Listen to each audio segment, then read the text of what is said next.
ओम नमो भगवते वासुदेवाय नमः। श्रील व्यासदेव नमः। श्रीमद्भागवतम नमः। प्रथम स्कंद नमः। अध्याय 4 नमः। श्री नारद का प्राकट्य। सूत गोस्वामी को इस प्रकार बोलते देखकर दीर्घकालीन यज्ञोत्सव में लगे हुए समस्त ऋषियों में विद्वान तथा वयोवृद्ध अग्रणी शौनक मुनि ने सूत गोस्वामी को निम्न प्रकार संबोधित करते हुए बधाई दी। शौनक ने कहा, हे सूत गोस्वामी, जो बोल सकते हैं तथा सुना सकते हैं, उन सबों में आप सर्वाधिक भाग्यशाली तथा सम्माननीय हैं। कृपा करके श्रीमद् भागवत की पुण्य कथा कहें, जिसे महान तथा शक्ति संपन्न ऋषि शुकदेव गोस्वामी ने सुनाई थी। यह कथा सर्वप्रथम किस युग में तथा किस स्थान में प्रारंभ हुई और किस कारण इसे प्रारंभ किया गया। महामुनि कृष्ण द्वैपायन व्यास ने इस साहित्य ग्रंथ को संकलित करने की प्रेरणा कहां से प्राप्त की। उनका व्यासदेव का पुत्र परम भक्त समदर्शी ब्रह्मवादी था, जिसका मन सदैव ब्रह्मवाद में केंद्रित रहता था। वह संसारी कर्मों से परे था, लेकिन प्रकट न होने के कारण अज्ञानी जैसा लगता था। जब श्रील व्यासदेव अपने पुत्र के पीछे पीछे जा रहे थे, तो नग्न स्नान करती सुंदर तरुणियों ने वस्त्रों से अपने शरीर ढक लिए। यद्यपि व्यासदेव स्वयं नग्न ना थे, लेकिन जब उनका पुत्र वहीं से गुजरा था, तब उन्होंने वैसा नहीं किया था। मुनि ने इसके बारे में पूछा तो तरुणियों ने उत्तर दिया कि उनका पुत्र पवित्र है, और जब वह उनकी ओर देख रहा था तो उसने स्त्री तथा पुरुष में कोई भेद नहीं माना। लेकिन मुनि तो भेद मान रहे थे। कुरु तथा जांगल प्रदेशों में पागल, गूंगे तथा मूढ़ की भांति घूमने के बाद जब वे अर्थात व्यास पुत्र श्रील शुकदेव हस्तिनापुर अर्थात अब दिल्ली नगर में प्रविष्ट हुए, तो वहां के नागरिकों ने उन्हें कैसे पहचाना। राजा परीक्षित की इस महामुनि से कैसे भेंट हुई, जिसके फल स्वरूप वेदों के इस महान दिव्य सार अर्थात भागवतम का वाचन संभव हो सका। वे शुकदेव गोस्वामी किसी गृहस्थ के द्वार पर उतनी ही देर रुकते थे जितने समय में गाय दुही जा सकती है। वे उस घर को पवित्र करने के लिए ही ऐसा करते थे। कहा जाता है कि महाराज परीक्षित उच्च कोटि के भगवत भक्त थे और उनके जन्म तथा कर्म अत्यंत आश्चर्यजनक थे। कृपया उनके विषय में हमें बताएं। वे एक महान सम्राट थे और उनके पास उपार्जित राज्य के सारे ऐश्वर्य थे। वे इतने वरेण्य थे कि उनसे पांडुवंश की प्रतिष्ठा बढ़ रही थी। तो फिर वे सब कुछ त्याग कर गंगा नदी के तट पर बैठकर क्यों आमरण उपवास करने लगे। वे इतने बड़े सम्राट थे कि उनके सारे शत्रु आकर अपनी भलाई के लिए उनके चरणों पर अपना शीश झुकाते थे और अपनी सारी संपत्ति अर्पित करते थे। वे तरुण और शक्तिशाली थे और उनके पास अलभ्य राजसी ऐश्वर्य था। तो फिर वे अपना सर्वस्व, यहां तक कि अपना जीवन भी क्यों त्यागना चाह रहे थे। जो लोग भगवत कार्य में अनुरक्त रहते हैं, वे दूसरों के कल्याण, उन्नति तथा सुख के लिए ही जीवित रहते हैं। वे किसी स्वार्थवश जीवित नहीं रहते। अतएव राजा परीक्षित ने समस्त सांसारिक वैभव की आसक्ति से मुक्त होते हुए भी अपने उस मर्त्य शरीर को क्यों त्यागा, जो दूसरों के लिए आश्रय तुल्य था। हम जानते हैं कि आप वेदों के कतिपय अंश को छोड़कर अन्य समस्त विषयों के अर्थ में पटु हैं। अतएव आप उन सारे प्रश्नों की स्पष्ट व्याख्या कर सकते हैं जिन्हें हमने आपसे अभी पूछा है।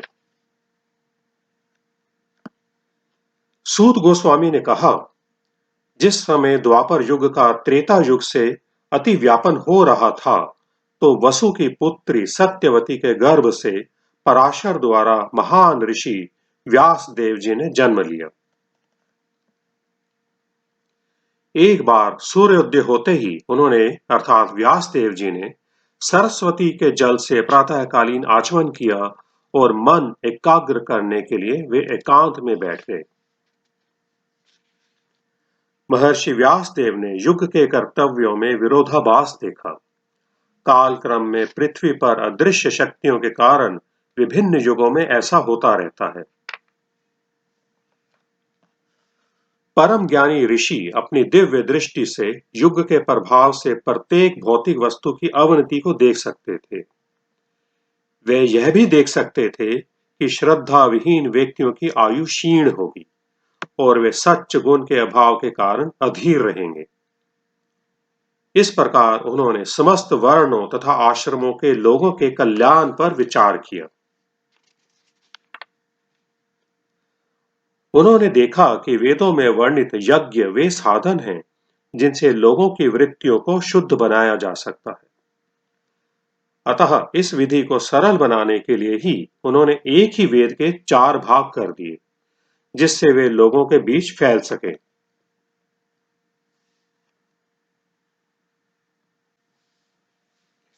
मूल ज्ञान के स्तोत्रों अर्थात वेदों के 4 पृथक विभाग किए गए, लेकिन पुराणों में वर्णित ऐतिहासिक तथ्य तथा प्रमाणिक कथाएं पंचम वेद कहलाती हैं।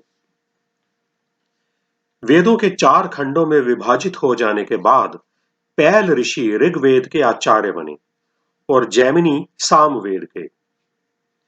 यजुर्वेद के कारण एकमात्र वैशंपायन यशस्वी हुए। अत्यंत अनुरक्त रहने वाले सुमंतु मुनि अंगिरा को अथर्ववेद सौंपा गया और मेरे पिता रोमहर्षण को पुराण तथा इतिहास सौंपे गए। इन सब विद्वानों ने अपनी पारी में उन्हें सौंपे गए वेदों को अपने अनेक शिष्यों, प्रशिष्यों तथा उनके भी शिष्यों को प्रदान किया और इस प्रकार वेदों के अनुयायियों की अपनी अपनी शाखाएं बनी। इस प्रकार अज्ञानी जन समूह पर अत्यंत कृपालु श्री व्यासदेव ने वेदों का संकलन किया, जिससे कम ज्ञानी पुरुष भी उनको आत्मसात कर सकें।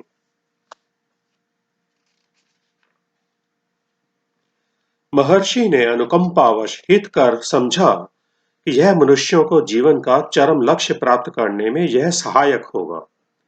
इस प्रकार उन्होंने स्त्रियों, शूद्रों तथा द्विज बंधुओं के लिए महाभारत नामक महान ऐतिहासिक कथा का संकलन किया।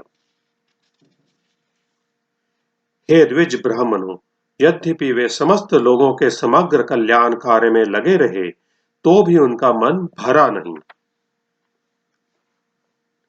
इस प्रकार मन में असंतुष्ट रहते हुए ऋषि ने तुरंत विचार करना प्रारंभ कर दिया, क्योंकि वे धर्म के सार के ज्ञाता और मन ही मन कहा, मैंने कठिन व्रतों का पालन करते हुए वेदों की, गुरु की तथा यज्ञ वेदी की मिथ्याडंबर के बिना पूजा की है।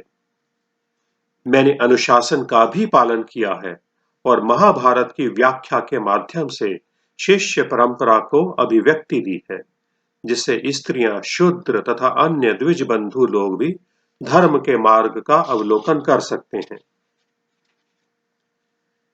वेदों के लिए जितनी बातों की आवश्यकता है, यद्यपि मैं उनसे पूर्ण रूप से सज्जित हूं, तथापि मैं अपूर्णता का अनुभव कर रहा हूं।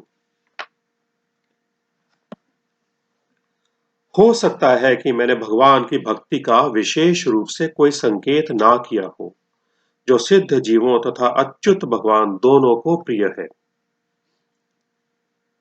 जैसा कि पहले कहा जा चुका है, जब व्यासदेव अपने दोषों के विषय में पश्चाताप कर रहे थे, उसी समय सरस्वती नदी के तट पर स्थित कृष्ण द्वैपायन व्यास की कुटिया में नारद जी पधारे।